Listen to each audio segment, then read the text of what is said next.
Welcome everyone, my name is Justin Hawker and I am the co-founder of FSBOFox.com. Today I'm going to teach you about how a real estate transaction works. So in a typical real estate transaction, let's talk about who the players are, so to speak. First off, there's you, and let's say that you have a house for sale that's $300,000. Now say that you find a buyer for your house, which on the surface sounds great as you earn $300,000. But as we all know, there are a lot of other typical players in a real estate transaction. There is, of course, your agent, as well as the buyer's agent. Now, this can differ based on the area of the country that you live in, but I can tell you that it's typically not a 50-50 split on the commission between the seller's agent and the buyer's agent. In the Quad Cities of Iowa and Illinois, where I live, it's a 60-40 split that is pretty standard. This is because there's presumed to be a lot more work on the seller side, thus the higher percentage. Commission percentage can vary based on where you live as well, but here in the Quad Cities, 7% is usually pretty standard. There's no laws or anything that govern the commission percentage. It's really just more the market that dictates it. One market may be 6%, whereas another is 10%. Now with a 60-40 split, that equates to 4.2% for the seller's agent, which on your $300,000 house equals $12,600 in commission, and 2.8% for the buyer's agent, which on your $300,000 house equals $8,400. You, in turn, net $279,000 because based on the $300,000 sale price, had to pay $21,000 in commissions total. Now, I know what you're thinking. That is a lot of money. If all the seller's agent, in this case, does is sell 4 $300,000 houses in a year, he makes $50,000 for that year. But there are more players to the equation. The seller agent, unless he happens to be an independent broker, probably works for a brokerage. A brokerage is basically just the real estate company. Now, the seller's agent has to pay 50% of the commission to his brokerage, so he really is only netting $6,300. And thus, the brokerage is netting $6,300 as well.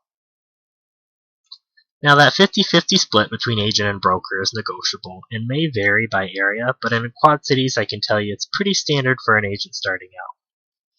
Now, if an agent is selling millions of dollars worth of real estate a year, he has a lot more leverage to negotiate a better deal with his brokerage. He can tell them basically, give me 75%, or I'll just go work for a competing brokerage who will. And in most cases, if that agent is a real power player in the market, the brokerage is more than willing to get 25% of his or her commissions rather than 0% they would get if the agent goes to another brokerage. Now that same thing happens on the buyer's agent side, who likely works for a brokerage as well, and likely has that same 50-50 split with their brokerage. So in this case, she nets $4,200, and her brokerage nets $4,200 as well. Now imagine, if you will, both the selling and buying agent work for the same brokerage, which in most markets, there are 2 to 3 big brokerages and a handful of smaller ones, so it's actually quite common. In this case, the brokerage would make $10,500, which is the sum of the $6,300 and $4,200. So the brokerage would make more than either of the agents that really did all the work. On top of that, the agent has to buy all their own signs and any other marketing materials. And if they have office space with the brokerage, they generally have to rent that space as well. They're also paid via 1099, so they have self-employment taxes that are higher than the average taxpayer. So in my mind, it really isn't the agents that make the real estate selling so expensive. It's the brokerages.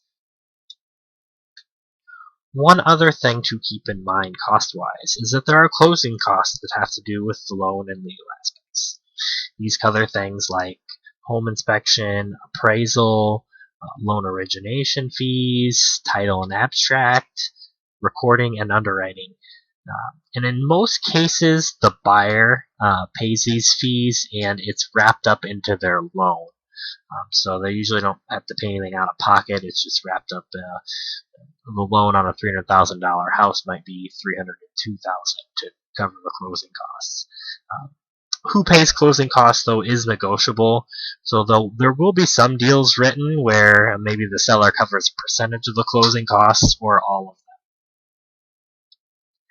Now, before I end this video, I just want to make one more point.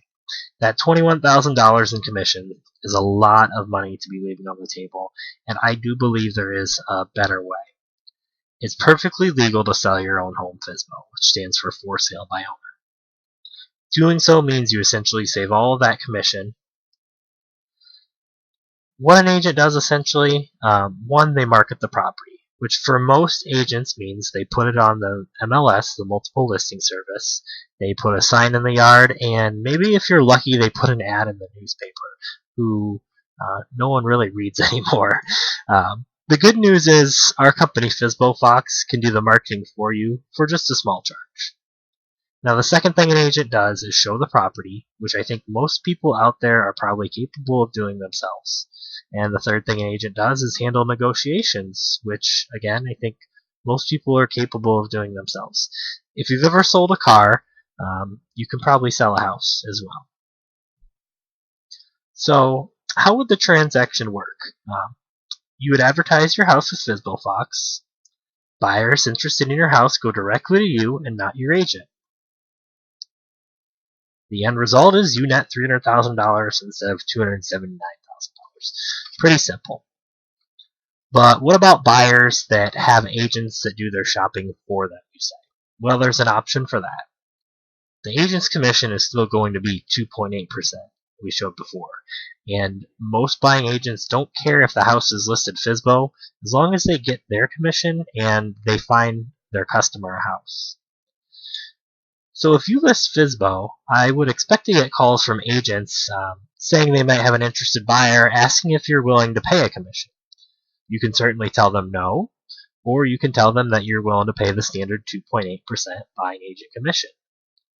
This option, while you still pay some commission, as you can see, still nets you more than selling with an agent. So in this case, you would net $291,600 as opposed to with an agent on the selling side, you only netted $279,000. I personally would not recommend you tell a buying agent no, you won't pay a commission, just because in that case they never even bring the buyer to the table. Maybe in the back of your mind, this just gives you a higher bottom line price. So, for example, if on your $300,000 house, your bottom line of what you would accept was $290,000. If there's a buyer agent involved, you could have a bottom line be $295,000, and you still end up close to the same net amount in the end. And that's all I have for this video. Thanks for tuning in. You can check us out on the web at FSBOFox.com. That's FSBOFox.com.